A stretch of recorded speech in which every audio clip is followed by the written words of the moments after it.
Hi guys! Ayan, magluluto tayo ng dessert. Ito yung dessert na paborito ko guys. Very simple.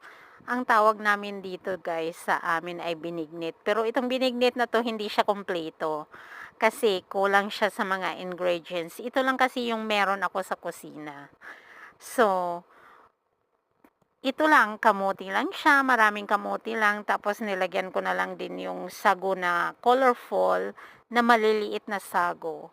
At saka yung siyempre ang gata, hindi nawawala yung gata, at saka yung asukal na ginamit ko guys, yung bar na asukar, yung sugarcane na bar, tapos yung dark brown.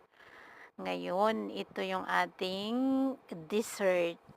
Actually guys, pinabili ko yung friend ko ng ano ba yun, ng saging para panghalo ko sana dito, nakalimutan niya.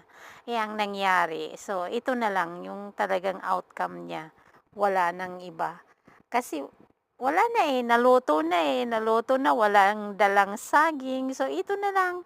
Masarap pa rin naman 'to guys, ito yung talagang paborito kong dessert, lalo na 'pag malamig siya guys, mas masarap 'to kainin 'pag malamig, promise.